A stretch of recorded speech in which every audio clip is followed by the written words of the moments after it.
Assalamualaikum warahmatullahi wabarakatuh. Perkenalkan nama saya Muhsam Ramadhani dengan NIM 23000182000. Di sini saya akan membacakan makalah dengan judul Dampak Teknologi Informasi dalam Bidang Pendidikan. Yang pertama ada latar belakang perkembangan teknologi informasi di era globalisasi telah memberikan pengaruh besar terhadap hampir seluruh aspek kehidupan manusia. Salah satu bidang yang paling merasakan dampaknya adalah dunia pendidikan. Dengan adanya teknologi informasi, sistem pembelajaran mengalami perubahan dari model konvensional menjadi sistem digital yang lebih fleksibel, efisien, dan adaptif terhadap perkembangan zaman.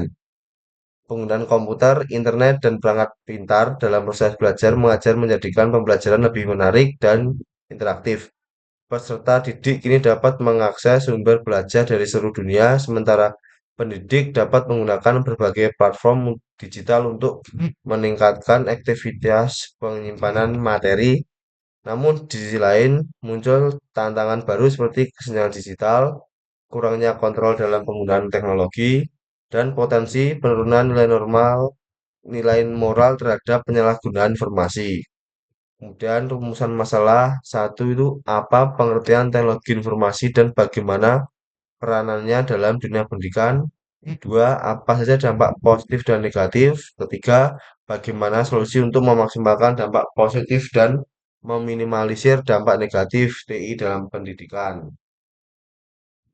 Tujuan penulisan untuk mengetahui pentingnya dan perkembangan teknologi informasi dalam pendidikan, untuk mengidentifikasi dampak positif dan negatif, untuk memberikan solusi agar teknologi informasi dapat dimanfaatkan dengan efektif dan bertanggung jawab. Manfaat penulisan. Makalah ini diharapkan dapat memberikan wawasan kepada pembaca mengenai peran penting teknologi dalam meningkatkan mutu pendidikan serta menumbuhkan kesadaran akan pentingnya etika dan pengawasan dalam penggunaannya. Pembahasan yang pertama itu ada pengertian TI atau teknologi informasi. TI adalah segala bentuk alat, sistem, dan cara yang digunakan untuk mengumpulkan, mengolah, menyimpan, dan menyampaikan informasi.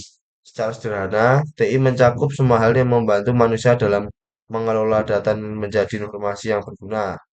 Menurut Martin, 2002, teknologi informasi merupakan hasil penggabungan antara teknologi komputer dan telekomunikasi yang berfungsi untuk mengolah data menjadi informasi yang dapat digunakan untuk pengambilan keputusan dan mempermudah aktivitas manusia.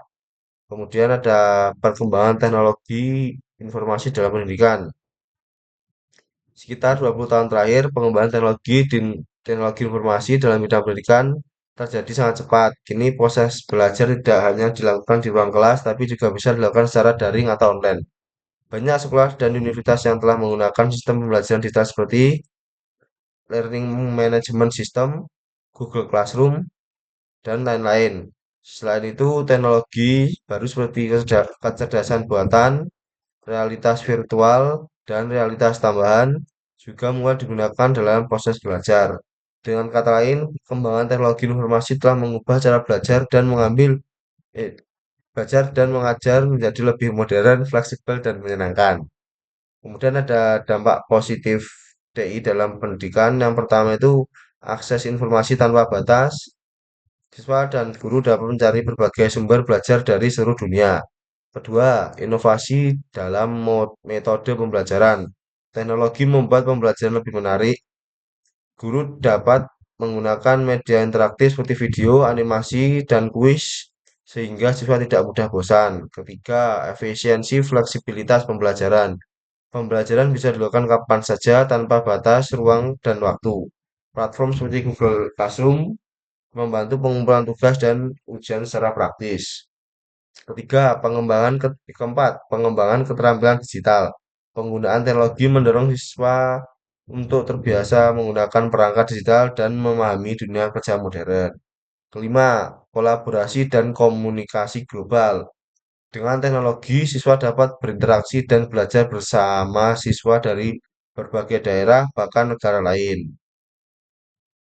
Selain dampak positif, tentunya juga ada dampak negatif. Yang pertama, kesenjangan digital. Tidak semua daerah memiliki akses internet ataupun perangkat yang memadai. Kedua, menurunnya interaksi sosial. Pembelajaran daring menggunakan mengurangi kontak langsung antara guru dan siswa. Ketiga, ketergantungan pada teknologi. Siswa menjadi terlalu bergantung kepada teknologi, bahkan untuk hal-hal sederhana seperti mencari jawaban tanpa berpikir kritis. Keempat, potensi plagiarisme. Kemudian mengakses informasi membuat sebagian siswa tergoda untuk menyelesaikan karya orang lain tanpa izin. Kelima, gangguan konsentrasi dan kecanduan gadget. Siswa bisa terdistraksi oleh media sosial atau game belajar menggunakan perangkat digital. Kemudian tentunya ada solusi dan upaya pemanfaatan efektif. Pertama, peningkatan literasi digital.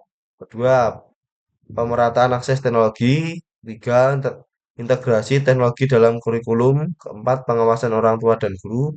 Kelima, pengembangan konten edukatif lokal. Keenam, penguatan pendidikan karakter. Oke, sebagai penutupan, kesimpulannya yaitu teknologi informasi memiliki peran yang sangat penting dalam memajukan dunia pendidikan di era digital ini. Melalui pemanfaatan teknologi, proses belajar mengajar menjadi lebih efisien, fleksibel, dan menarik. Selain itu, teknologi juga mendukung terciptanya sistem pendidikan yang inklusif di mana setiap individu baik di perkotaan maupun di daerah terpencil berpeluang mendapatkan pendidikan berkualitas. Namun demikian, pengembangan teknologi dapat juga menghadirkan tantangan baru seperti ketergantungan terhadap perangkat digital, penurunan interaksi sosial, hingga potensi penyalahgunaan data dan plagiarisme. Oleh sebab itu, pemanfaatan teknologi dalam pendidikan perlu diimbangi dengan pembentukan karakter, etika penggunaan, serta pengawasan yang baik daripada pihak sekolah dan orang tua. Dengan penerapan yang tepat, teknologi informasi dapat menjadi sarana utama untuk meningkatkan kualitas sumber daya manusia, mempercepat transformasi pendidikan nasional, dan mempersiapkan generasi muda agar mampu bersaing di dunia global. Yang terakhir ada saran. Yang pertama itu ada pemerintah perlu membuat kebijakan dan regulasi yang mendukung transformasi digital. Kedua, lembaga pendidikan diharapkan lebih aktif dalam mengintegrasi teknologi ke dalam kurikulum. Ketiga, orang tua dan guru perlu meningkatkan literasi digital agar dapat membimbing peserta didik dalam menggunakan teknologi secara bijak, produktif, dan bertanggung jawab. Keempat, siswa dan mahasiswa diharapkan mampu menggunakan teknologi untuk memperluas wawasan, mengembangkan kreativitas, serta memperdalam pemahaman terhadap ilmu pengetahuan. Yang terakhir, masa- masyarakat luas juga perlu berperan aktif dalam menciptakan lingkungan digital yang positif dan mendukung proses belajar berbasis teknologi. Sekian yang dapat saya sampaikan. Bila ada kurangnya mohon maaf. Wassalamualaikum warahmatullahi wabarakatuh. Wis piye, Dim? Stop.